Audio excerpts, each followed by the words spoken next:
Thank you. And hello, everyone, and welcome to the official launch of the GIFT new guide on advancing fiscal transparency for development. We are grateful and honored that you have joined us today. Before I tell you what makes this guide special, this is a session that is being recorded, and we have two channels, English and Spanish. Now, yes, what makes this guide special? First point, that everything or almost everything about fiscal transparency is here. And if something is missing, we can include it promptly and keep it up to date permanently. Indeed, if you ever wished for a single place where you could find a comprehensive, up-to-date compilation of tools, practices, methods, tips, and resources on fiscal transparency, consider your wish granted. Second point, the guide shows the links between fiscal transparency and development. Why? Advancing fiscal transparency requires better internal coordination within budget authorities and between these and budget execution units. It needs better integration and interconnection between treasury, accounting, revenue, and budget data systems. And it needs a linkage between budget implementation and progress on reaching the objectives of development programs. Such internal architecture for transparency increases, as we all know, efficiency and effectiveness in the use and impact of public resources. That explains the connection between institutional efforts to advance fiscal transparency and development.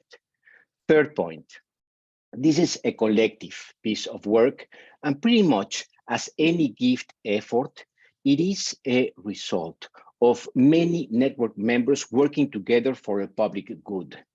Drawing from the unique diversity of the GIFT network and taking advantage of the expertise from international organizations such as IBP, the IMF, the World Bank, PEFA Secretariat, the OECD, IFAC, CABRI, EITI, INTOSAI, and others, as well as the knowledge and experience of GIFT steward practitioners in their respective countries, this guide is a fiscal transparency knowledge compendium.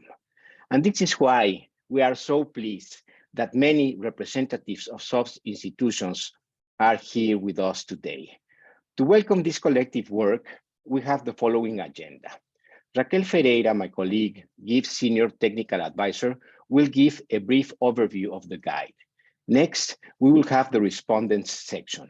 Elena Mondo, Senior Advisor at the IBP, Andrew Blasey, Deputy Head of the Budgeting and Public Expenditure Division at the OECD, and Srinivas Gurasada, Head of the PIFA Secretariat, each of them with 7 minutes.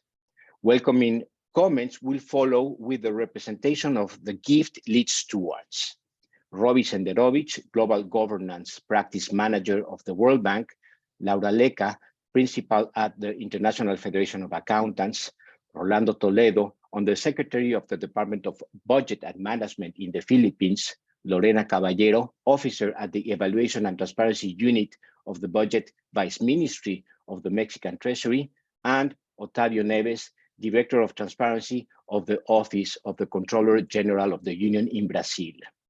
Our IMF colleagues, who also contributed significantly to this guide, have apologized for being in their internal annual workshop here in Washington, but today they published a blog about the guide, by the way. It is a dream, unbeatable cast to welcome the guide. Thank you. How did we get here? Following the successful launch of the Advancing Fiscal Transparency for Development online course, funded by the US Department of State, GIFT put together this guide. We could describe it as the course book of the online course.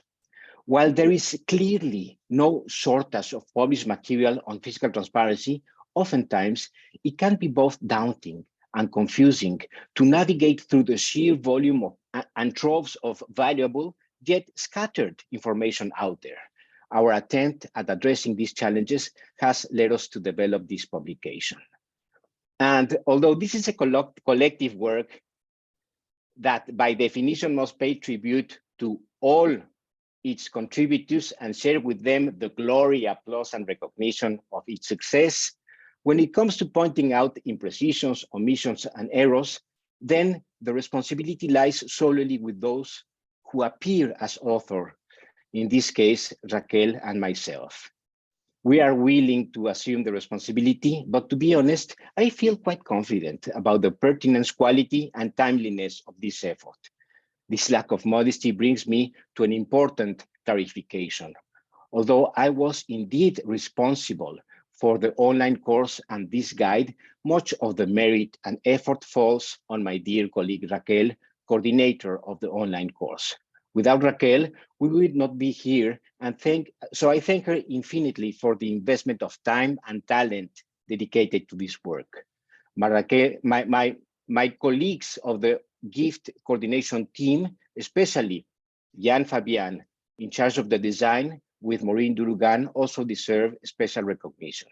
Now, let's listen to you, Raquel. Good morning. Thank you, Juan Pablo, and thank you all for joining us today. Great to see so many of you here, many of which have kindly assisted us throughout the writing of this guide. As Juan Pablo said, I am now going to take you briefly through the main contents of the guide. Overall, the guide consists of 5 modules as we think about the Fiscal Transparency online course. Modules or chapters 1 to 3 explore the basics of fiscal transparency, including what it is, who the key actors are, and what is expected from each of them, as well as what it means to attain sufficient levels of fiscal transparency. The last 2 modules build on this by examining the newest tools facilitating fiscal transparency in the digital age, as well as the non-technical factors that have great bearing on the potential success of fiscal transparency initiatives. The guide culminates with potential actions being put forward to overcome commonly encountered obstacles and to take advantage of windows of opportunity for enhancing fiscal transparency for development. Each chapter seeks to answer key questions that we as a network have found are frequently asked. Theoretical information is coupled with practical examples throughout, such that readers can see how theoretical concepts have been applied across the globe in practice. Questions answered in Module 1 include: what is fiscal transparency? Why does it matter as part of good governance? What are its benefits? And lastly, how does one navigate the multiple norms and standards on fiscal transparency prescribed by different international institutions? Chapter 1 ends with a summary table showing the coherence between GIF's 10 principles of fiscal transparency, public participation, and accountability, and the different relevant internationally recognized norms and standards. Essentially, each principle provides a window to the sections in the related norms and standards towards helping the reader get comprehensive information on each topic and in knowing where to delve into more detail should they require further information. Questions answered in Chapter 2 include: who are the key actors for fiscal transparency? What is the role of those actors outside the executive, including Parliament, the Supreme Audit Institution, civil society, the general public, the media, as well as international financial institutions and donors? The chapter looks at ways in which these actors contribute to and use fiscal transparency to actively participate in open budget processes, as well as judge and assess the government's performance in order to hold it accountable for its management of public resources. The module culminates by looking at public participation more closely, including what it means, the GIF principles on public participation, and other associated norms and standards, as well as mechanisms typically used to establish and institutionalize it. Chapter 3 is then devoted to the executive's central role in budgets. The questions answered include: what is the executive's role in advancing fiscal transparency for development? What enables the executive to fulfill this role, including what a country's legal framework should ideally provide for? What minimum information requirements do international norms and standards set as desired practices in respect of the contents and quality of the key budget-related publications? Chapter 3 also looks at how fiscal transparency applies to revenues, including that from taxes, overseas development assistance, and natural resource revenue. What does revenue transparency mean? What do the different principles say, including the latest gift transparency principles for tax policy and administration? And lastly, looking at the rankings or levels of transparency, how does one know if sufficient levels have been attained? How do the different fiscal transparency standard setters assess levels of fiscal transparency? Chapter 4 then looks at the practical but central point about record keeping, information management, and the information systems holding the information, as well as the role of digitalization. Questions answered include: is it necessary to publish data beyond documents? How do digital tools assist in elevating levels of fiscal transparency? What is the role of financial management information systems, open data, and other digital tools in facilitating improved levels of fiscal transparency? What do studies say in this regard? What digital tools and guidance materials are available to assist practitioners in doing this?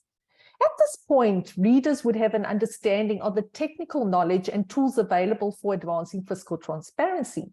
However, experience shows us that technical tools are generally not sufficient to advance fiscal transparency. The guide's last chapter, chapter 5, thus focuses on answering practical questions based on insights obtained from within and outside the GIFT network on what can be done related to the political economy to advance fiscal transparency for development. Questions answered include: what are the current global levels and trends in fiscal transparency? What are common obstacles to obtaining adequate levels of fiscal transparency? On the opposite side of the coin, what are the common triggers for advancement in fiscal transparency? From the GIFT network experience, what are the practical actions or reforms that can be taken to overcome obstacles and take advantage of opportunities to establish and/or enhance fiscal transparency towards institutionalizing it? That is, in a nutshell, a brief summary of the contents of the 5 chapters of the guide. We do hope you find them as useful as we aim them to be and are keen to hear your feedback. As mentioned, this guide is clearly intended to help practitioners advance fiscal transparency, and its structure is designed to facilitate a quick reference to specific aspects. We assume that not everyone will seek to read it from cover to cover, but are confident that by having it at hand, practitioners will be able to easily consult specific elements to address doubts or go much deeper into those issues with the support of the guide. Thank you very much. Thank you, Raquel. So there you go. But let's talk about it. Let's discuss it. Let's improve it and update it together. And for that, let me ask Elena Mondo, Senior Advisor at the IBP, to take the floor. Thank you, Juan Pablo, and good morning, good afternoon, good evening to everyone. And many thanks, Raquel, for this very clear presentation of the guide and for curating it, curating it with production together with Juan Pablo. I guess it will be more of a praise than too many suggestions on how to improve it, but I have a couple of ideas. But to begin with, I was really struck by the great balance that you managed to achieve in putting it together. Balance between the wealth of information that you included in the guide and the way in which the guide is presented. It's really well organized and easy to read. Balance in its content that combines the high-level principles and the whys of the various components of fiscal openness, as well as the how to do it, right? The practical orientations that allow readers to take the various topics and find concrete applications of what are described as good practices and the principles that sit behind them. It kind of reminded me of the textbook that I never had when I was in grad school and I was trying to make sense of, accountability and transparency in public financial management. So I wish I had it then, and I speak on behalf of IBP, I am very glad that we have it now. as I can see us using it in many occasions to facilitate the interactions with and the support that we give to a diverse set of audiences through the various programs that IP implements. From taking part of the guide and including them in training materials for the civil society partners that we work with, to extracting useful parts of the 5 modules to address government officials' questions, right? Governments often ask us to provide them with examples of good practices, to explain how the various tools overlap with one another, and still in quite a few occasions, what are the benefits of open and accountable budgets. So this is really great to have it again in only one place, as Juan Pablo said. I particularly liked the country examples, and with those, the inclusion of videos with testimonials from civil society and the institutions that are involved in the budget process. Because in addition to providing concrete examples of how to do things, they also really brought these topics to life in a way that is often difficult to achieve. I also appreciated the detailed references for each of the high-level principles, because the solid number and the variety of institutions that sit behind each of the principles show us how those principles are the product of and bring together all the stakeholders and actors involved in setting fiscal transparency standards. And it also reflects and recognizes the unique work that GIFT has done to harmonize the standards and connect the institutions responsible for developing and implementing them. 2 specific topics that I was very interested in reading about were public participation and financial management information systems, and for quite different reasons. This section on public participation addresses something that IBP struggled with, especially in the early days conversations with governments who were asking, how do we do it? And as well as our civil society partners who had to provide an answer to that question in order to maintain and strengthen their credibility and position vis-a-vis their government counterparts. And so this is very useful. And I'm also very pleased that IBP's collaboration with GIFT not only has produced a solid collection of good practice examples, but it has also brought us together in experimenting directly with governments and thinking creatively about how public participation mechanisms can be adapted and introduced in countries that either do not have them or have very weak ones. And the section of the guide on public participation lays out the steps that one should follow when thinking strategically and procedurally about introducing participation in the budget process. It really provides, I thought, a practical framework that we have been finding very useful in our interactions with government officials and civil society. And the section on financial management information systems, I think fills a gap that I believe is often perceived but never quite addressed, at least in our conversations with governments around improving fiscal transparency during budget execution. The existence of these computerized systems that provide records of financial events and transactions is an essential piece of in-year budget implementation reporting.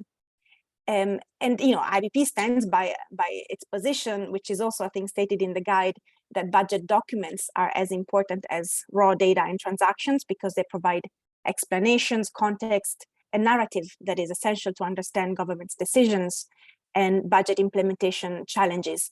But one cannot underestimate the practical implications that weak or partially implemented financial management information systems have on the ability of governments to have complete and real-time data in order to produce timely and comprehensive budget documents. So thanks for making us focus on this very important piece of the puzzle. And then when reflecting on how to make the most out of this guide, I think one consideration that came to mind was to maybe think further about the various audiences that you plan to share it with, and consider, and I know you just put it together, but consider breaking down the guide's content according to who may want to read it and for what purpose. Breaking down the content may facilitate the user's experience, but also, can help mixing and matching materials and topics that the various readers may be interested in and which may not necessarily be around the 5 modules that are currently laid out, right? And regarding module 3, I also thought it was really great to see the standards in one place. And I wonder whether going forward we can think about maybe a couple of things. One is, and think about it maybe collectively, and not just you at GIFT, but all of us. One is some sort of visual tool or representation, some sort of a, I don't know, Venn diagram that could illustrate how the various tools and standards to evaluate fiscal transparency connect with one another, and also where they don't. And also some sort of categorization that may help readers identify, choose, and use the various tools, because there's those that evaluate the roles of institutions, those that focus on processes, those that look at specific elements of the budget, such as revenue, natural resources, taxes, and so forth. All in all, however, this chapter and the entire guide strengthens the point that we need to look at the entire accountability ecosystem, and that we have the tools to do so in an organic and comprehensive way. So once again, congratulations, and thanks for sharing the guide with all of us. We will make good use of it. Thank you. Thank you so much, Elena. You're right. A future project is an interactive version of the guide, where people can go online and, according to their profile, go exactly where they need to. Very good comments. Thank you. Let us hear now Andrew Blasey directly from Paris, the OECD. Thank you, Andrew. Good morning, everyone. Thank you, Juan Pablo. It's a pleasure to be here this morning with you all across the different time zones. We have an excellent relationship with GIFT that's been long-standing, and one that we go out of our way to support. We always enjoy working with GIFT, and our doors are always open when there is an initiative that GIFT has on its desk. That's because they're always very worthwhile. We find them rewarding to take part in, but the purpose of the work is just first class, and this guide is an example of that as far as we're concerned. OECD works with 38 countries closely in terms of its members. We've got 5 countries at the moment that are on an accession path: Brazil, Bulgaria, Croatia, Peru, Romania, and so the reach is expanding. In terms of our work on budgeting and public management, that reach is shown by working with senior budget officials in Asia with an Asian network, and so hence recognizing some familiar faces here today, but also Latin America, Caribbean, Middle East and North Africa, and Central and South Europe as well. And I say all that because it just shows that working with GIFT on this guide means that its reach for us is broader than just the 38 members in the OECD. And so we look forward to promoting it as part of that work. It was truly a pleasure and a privilege to take part in the online training that was delivered as part of the preparation for this guide, and is now being incorporated into the materials in the guide. It reinforced to me just a very strong interest that is out there, the many questions we received when undertaking the training, and just the underlying interest that there is curiosity in transparency and what it can do for us in our jobs. So I wanted to focus in particular on 3 points with the guide. And I must say, I appreciated Raquel's summary of it, because it really is, while it is a big resource, it's a very accessible resource. And I found, and I hope you did too, that when flicking through the modules, it's very easy to get messages, key messages from it. It's very easy to see countries identified, initiatives identified, and then to go into as much detail as you want for the time that you have available in any one sitting to look at it. But it's really an achievement to have a large document so accessible, rather than being something that you don't know quite how to navigate or get into. And I think that's one of its strengths, as well as the content on it. The results from our surveys show that budget transparency is increasing year on year. That no one year produces a big gain, but over 5 or 6 years, you really start to see changes occurring. I think that's important because it shows that this topic is one that deserves ongoing commitment, and that it rewards ongoing commitment. in terms of slow progress, but incremental progress occurring year on year. Now, that's important because we all do want to see success in our jobs when we're putting effort into it. But transparency is one where positive results do flow through from the data that we look at. The other one I'd like to just say is how this is an area that is evolving. And so it's really great to see the guide get out the door. You know, it can always be added to, refine something else to it. But actually, the last 20 years have shown that we keep adding to budget and fiscal transparency. So we'll probably do that with this guide as well. You know, two areas that stand out for me that are in these modules. One is on legislatures. And I think it's really important that fiscal councils, independent fiscal institutions have been included in terms of the important role they place with oversight on budget and fiscal arrangements. And we've seen that after the COVID-19 health crisis and the extent to which budget and fiscal support was provided, many times greater than a normal budget, and the importance of having transparency around how that took place. The other area that's evolving a lot, of course, is financial disclosures and reporting standards. And we see that with climate change disclosures and how green are we? And seeing that flow through into the transparency arrangements and budgeting and public financial management, and that applies to the public sector as much as it does private or other sectors of the economy. Last point of the three was the way in which budget transparency helps governments communicate their policy agenda. And one of the things that we sometimes take for granted is that a budget occurs every year. And it's a wonderful process to actually improve upon each year because you know that it's coming round. But it allows governments to say what they're prioritizing, because there's always more things to do than money available. And that means that what a government is putting money to, it is implicitly making a choice about what it wants to progress.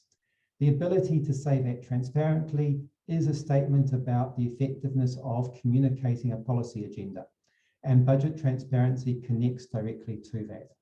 Again, resources like the guide we have in front of us today help us make progress over a sustained period in terms of my first point, keep track of the evolving nature of this for the second, and communicate effectively for what governments are trying to achieve.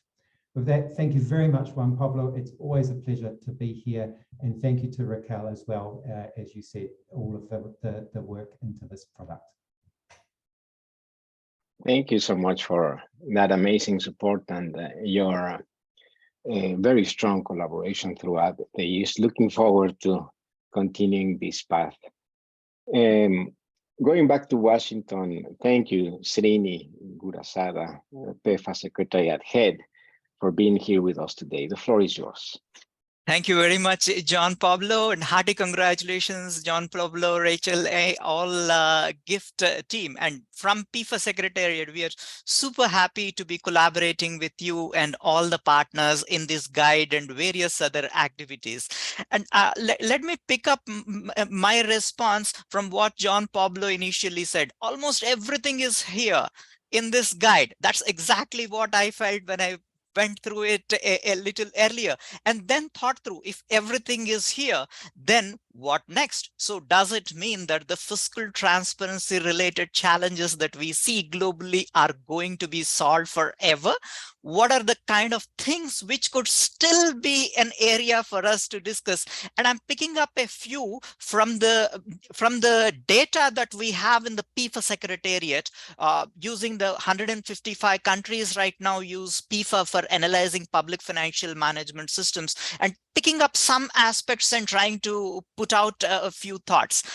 So one overwhelming thought I had around this storyline is of fiscal transparency is we do see phenomenal progress on fiscal transparency when we typically look at process and checkbox on things, but is it really transforming into the level of information citizen has which will influence their own decisions.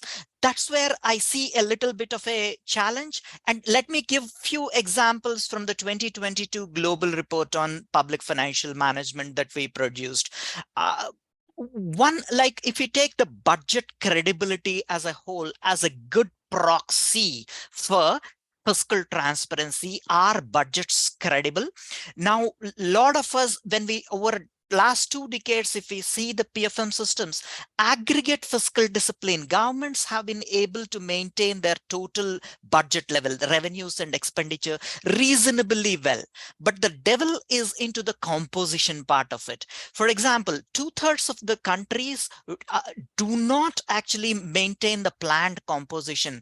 And what is the message that brings out, and to what extent it undermines transparency? That's an area probably to reflect. Sectors have been reflecting a lot on this. Like if composition is affected, aggregate is fine. What would be the implication? Two, like if we take a pillar in PIFA on fiscal transparency itself, what we call as pillar 2, it's the budget documentation, which very well is reflected in the guide as well as to how comprehensive documentation should be. And if we see the numbers, you generally see that the budget documentation is not bad. Countries have been improving their budget documentation. Solid set of books are produced in terms of what it has, but there are some very critical things which can undermine most of the good work already done.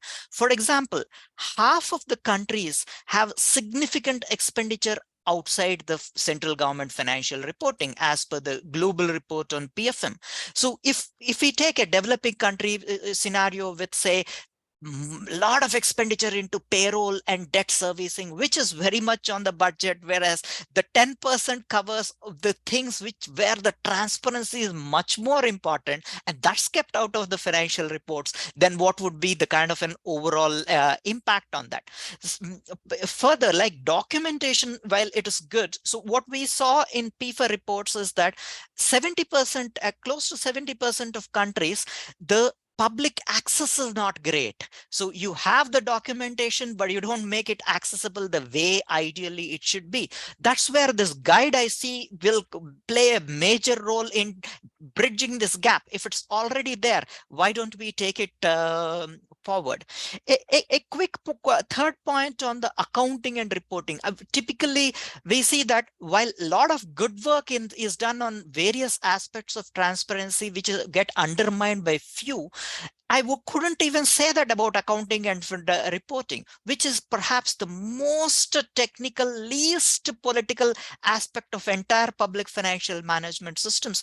Accounting and reporting has been a laggard despite a lot of improvements envisaged at points of time, which can even get summarized as like many countries still are in cash basis accounting, and as much of 80% of countries, they're not even able to produce financial report. The accountant general can't produce financial reports and give to audit within 3 months of the end of financial year. We're not even talking here about accrual accounting, right? So there are like areas which are actually where the data says are significant weaknesses, which impair the overall positioning of transparency. And that's where I specifically see this guide coming in well to bridge this gap and is very well documented around. So let me quickly also pick on Elena's point about the IFMIS system. This is a kind of a financial information system. Now, technology and GovTech solutions are great, and we see also that they are the way forward in solving the problems on fiscal transparency in a big way, but they will work only when we have the analog supplements of a GovTech solution are there, the framework, the process as such. Take, for example, e-procurement as an IT solution there everywhere. In many countries, they implement. Many cases, you find that the last leg, that's the award of contract being out there in the website through the e-procurement, that's not automated. Now, if you don't do that, then you actually do undermine a lot of the good good things that the e-procurement system could do. Same with the IFMIS system. So not taking the last step, but using it as more a kind of an data processing system or the financial transaction processing system in the government. So that's something which we think actually would be way forward to improve that. To conclude, I think actually the best thing that this exercise has done is to bring countries into focus and go beyond what the government itself does and have a kind of a whole of ecosystem of fiscal transparency, unpacking country-specific aspects of fiscal transparency as to what would undermine in a particular context. And here the gift, the guide is going to be a kind of a giant leap in our opinion. From our side, we would promote it in all possible ways to make it more used in countries, and we look forward to collaborating with all of you in the endeavor going forward. Thank you very much. Thank you, Srini, for sharing this very useful view from your very particular perspective with an amazing range of examples and practical challenges in the field. And thank you for looking at the guide as a resource that can help you when you are in so many countries, helping them in their efforts for stronger PFM systems. So that takes us, dear colleagues, to the section where we give 3 minutes to the representatives of our gifted stewards. And we start with Robbie Senderovich, Global Governance Practice Manager at the World Bank. Gracias, Robbie. The floor is yours. Thank you, Juan Pablo. Thank you, everyone, for connecting. I know all of us like data, and I see that we have 21 minutes for 5 of us, and that is basically less than half of the time for half of the speakers. So I'll be very brief to make sure that we have enough time for all of us. Number one, we are extremely happy with this guide, and not just the guide. The guide is a good example of the work that GIFT has been doing over a number of years, how GIFT can bring different stakeholders, development actors together. This is not just about fiscal transparency. If you see the title, this is fiscal transparency for development. And because of that, we are very interested in this, and we are supporting this because we care about development. We are a development institution. There is enough said already about why strong PFM systems are essential for development. We also know that strong and deep transparency and effective transparency is important for development. So these two traditions come together in GIFT. They come together also in this guide. PFM is important for development. Transparency is important for development. PFM systems are weaker when they are not transparent. You can have the best PFM systems in the world in your country. If they are not transparent, they are not going to get you far. Transparency as a principle can be very effective, but if it's not applied to very concrete realities on the ground, it may fall short in meeting the expectations of citizens and actors in society. So both of them, the marriage of these two is very important. Second, I like the guide because it bridges the divide between thinking and doing. In this field, you have lots of people who think about this. They think a lot. They publish their work on this. And then you have the practitioners. Having a guide that brings these two together, I think is extremely important. And GIFT was able to do this and to bring these two parts together, the doing and the thinking. And I hope from the implementation of the principles and the guides and the mechanisms in the guide, we will be able to do more thinking and maybe some reflections on the implementation of the guide as well. So PFM is important, transparency is important. It was always important, but more important today because of the great need that we have in reestablishing the social contract in our countries. There is a crisis of legitimacy on public institutions. The citizen trust on public institutions continues to erode, and this has implications for development, for good governance around the world. So this is not just, to conclude, a technocratic exercise. I believe this guide is also a call for action, and we are happy to be part of this process. Thank you, Juan Pablo. Gracias. Thank you, Robbie, for bringing to us the big picture of the political meaning of fiscal transparency and the role that we all play. We always appreciate very much the World Bank support in the GIFT network.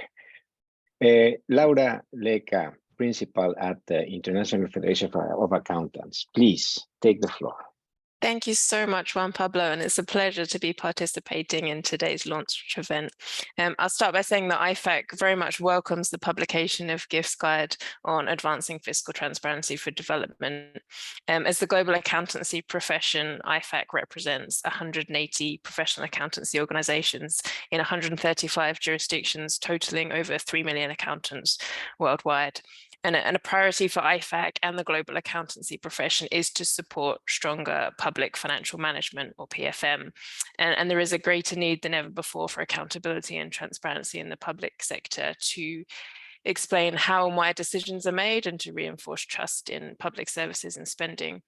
And what I found particularly helpful in the guide is that from the first module and throughout, it really puts the need for fiscal transparency into the context of the broader PFM system and wider PFM reforms, and it effectively demonstrates that link between fiscal transparency and improved PFM and development outcomes.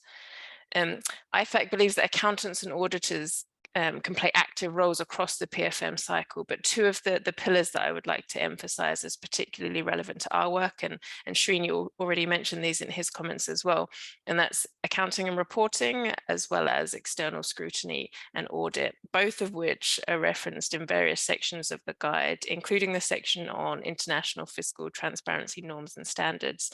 And for financial reporting, this includes mention of the International Public Sector Accounting Standards, and IFAC strongly advocates for the adoption and implementation of these standards and actively tracks the move from cash to accrual accounting globally.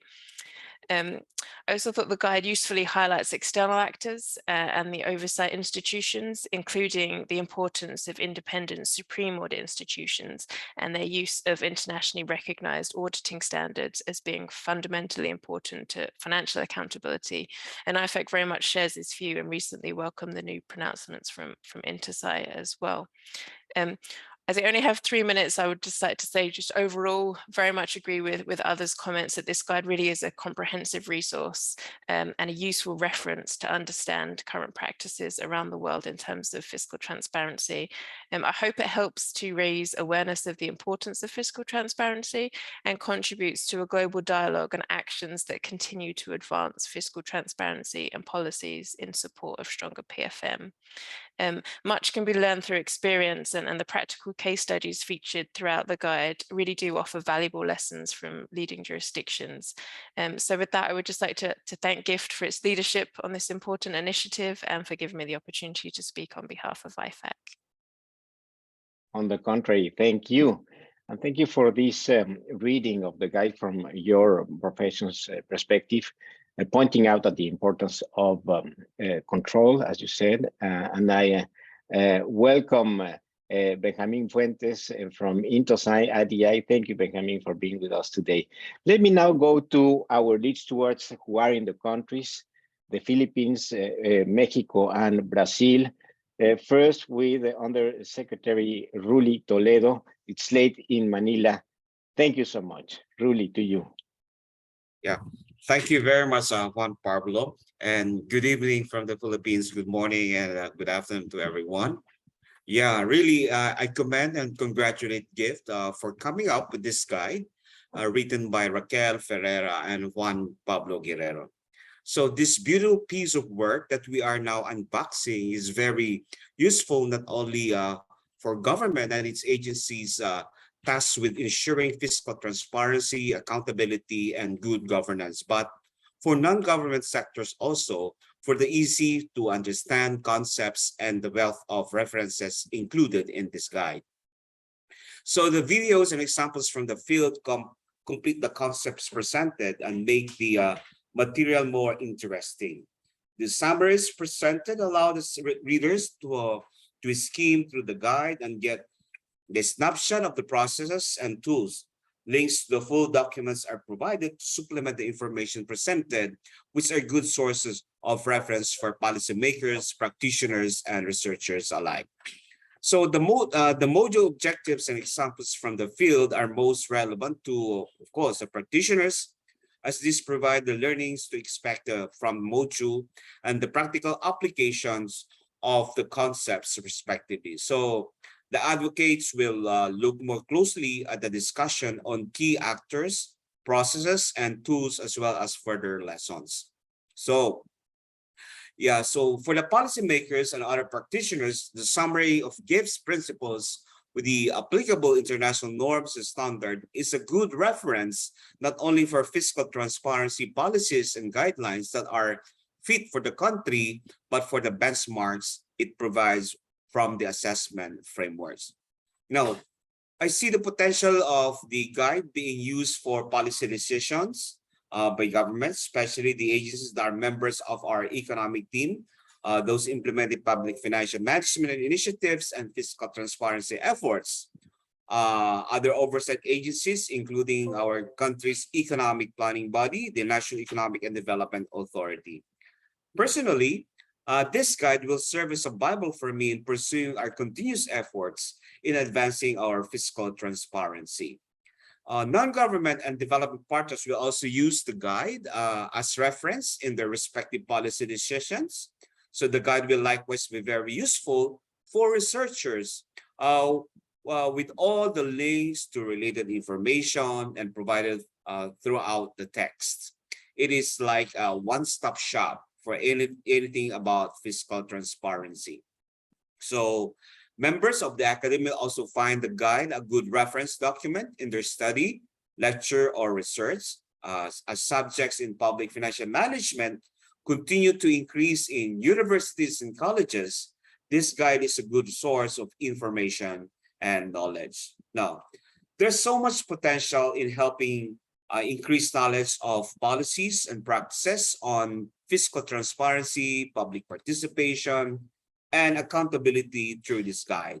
So it counterchecks with existing guides, handbooks, and toolkits on the governance topics, as well as provide the useful assessment tools or methods.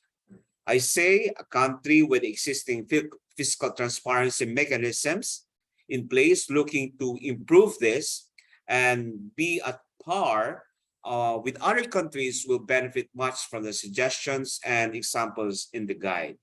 So more so, with a country that is starting to set up its fiscal transparency mechanism and improving public participation and accountability measures with instruction and references laid out in the guide. So again, congratulations to the GIFT team for this work. So really, we're looking forward to using this guide, I myself, as I mentioned to you, as we try to improve our fiscal transparency, public participation, accountability measure efforts. So really, I will share this to our economic managers of the country who will equally find the guide a very good reference material. So thank you, GIFT, for this gift. Thank you, Undersecretary, for your kind welcoming words. We will make sure that when countries come to us looking for examples, to call upon your name, as we always do, for your leadership and great resilience in pushing constantly this agenda in the Philippines. Thank you very much. Mexico, my country, thank you, Lorena, for your presence. The floor is yours. For those who would rather listen in English, make sure you choose the English channel. Gracias, Juan Pablo. Thank you so much, Juan Pablo. So I do have a couple of words prepared. I think that everything has been said already, but first and foremost, out of the reading that we made from the guide, we just want to thank GIFT and just congratulate you for just really providing us with a document that is going to be very useful to us public servants, specifically devoted to budgetary transparency. This is a very comprehensive benchmark as a reference. So in particular for Mexico, just having joined the network meant a huge leap because we did not really understand transparency a couple of years ago or how to practice transparency. So at that time, we got a key partner by having you by our side. We have also fostered key changes in our own institutions. So we do believe that it is going to be more and more complicated to understand transparency and the reason why it is there. So I believe that one of the keys and one of the greatest contributions from the reading of this guide, at least in our view as a team, was precisely that, having a starting point on what is budgetary transparency and what is not, right? What it is and what it is not. So many times inside government agencies, we tend to think that we know what transparency means.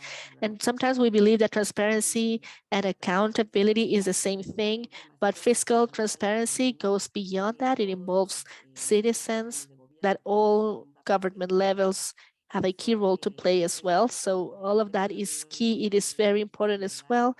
And I do believe that everything is going to be quickly and clearly defined. So the second point that we understood and that we believe to be very important is to clarify who is responsible for this transparency. I think that this is addressed to all of us who work with citizens. It is very common to believe that transparency is something that falls on the government. But again, the guide is very clear when it comes to explaining who is the government, who are those key players, what are the roles, and who also become our partners, and who is also going to become, let's say, the opponent that we need to somehow conquer, because we do know that we know that transparency is something that we have needed for so long. So lastly, we do agree with everyone who has spoken before me, but part of the lessons learned and the cases that are examples that are key, to be honest, they're great, because if I would have had them before,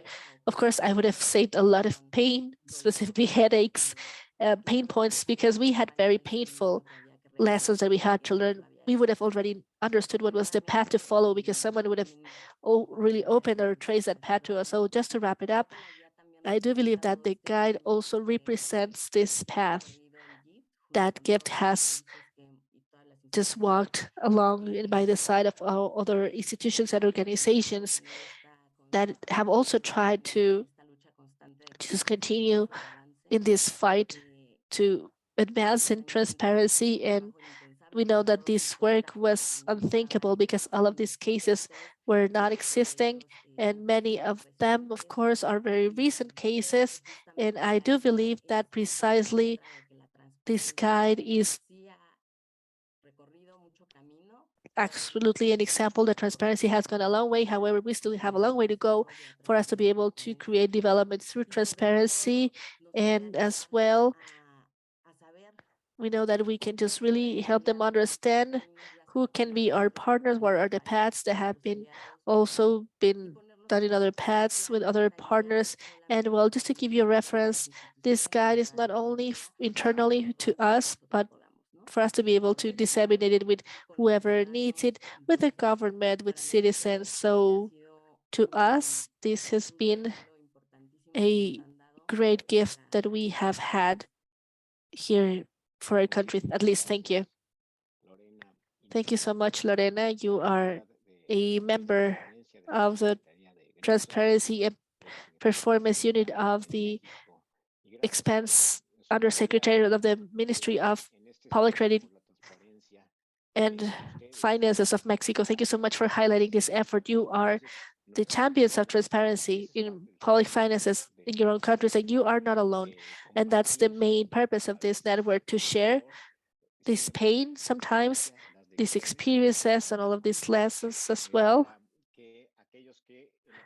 specifically to those of us who feel that we are about to faint.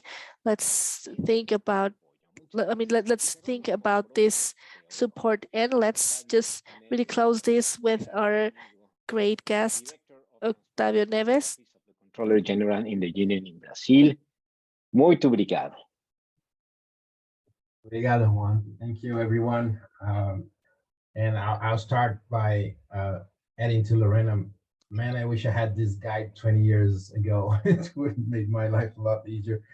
And especially because, I mean, the time is short, so I want to highlight some of the ideas behind the guide that I think that was a hard lesson for us. And the first one is that it shows very clearly that transparency stewardship, it goes way beyond published information.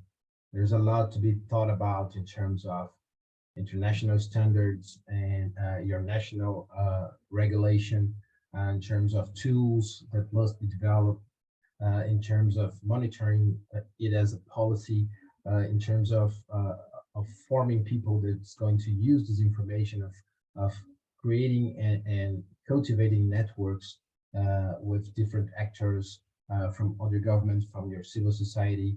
And especially the part about accountability.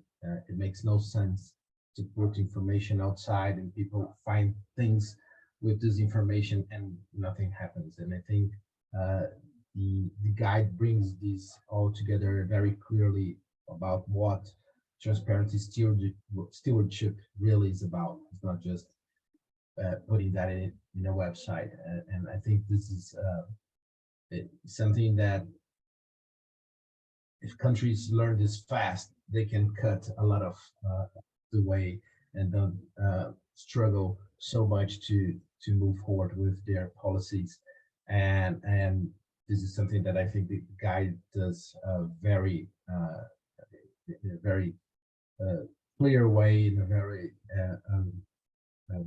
encouraging way. And the second point is, I think, which is also very clear on the guide for me, is that it's not only about making the information available. You only have results with your fiscal transparency policy if people actually use this information for something. So the whole effort is not publishing the information, it's mobilizing people, it's making sure they understand the information, making sure the information is timely, making sure the information is actionable, making sure there's going to be the counterpart in the government taking the responsibility of making the changes. We have, fortunately, seen this happen a lot of times in Brazil. We have improved policies, we have cut waste of money, we have detected fraud with this kind of information. But it took a lot of effort for us to identify the elements that must be in place for this to happen in a deliberate way. And I think the guide gives you a shortcut for this learning. And finally, I think that's what GIFT is about. I think, and you have done a great work all those years in sharing those experiences and compiling this learning. And I hope that we continue to do so. I'm pretty sure that no matter how comprehensive this guide is, there's a lot of lessons to learn. We ourselves are always trying to push for either improve the scope of the information that we have or the depth of this information, or trying to learn new ways of making this data usable. And I'm pretty sure that everyone here is always doing the same. So let's keep sharing and learning with each other. Thank you again for the opportunity, and congratulations on the guide, Juan Pablo. Thank you very much, Otavio. And thank you again, everyone. This is your guide. It reflects your work. It reflects your resilience, your conviction, the way you work for this cause, this very important cause, as said, that has not only implication for better PFM systems, but for reaching out to what people is expecting from governments. This is your guide. Let's make sure that we spread the word now. This is what we ask you, that when you refer to missing this resource 20 years ago, now that we have it, we make sure that those who are joining this group of champions advancing fiscal transparency can have quick access to this experience that to a large extent, as said, reflects your experience. Thank you very much. Have a great day. Thank you. Thanks, Juan Pablo. Thanks, everyone. See you soon. Thank you.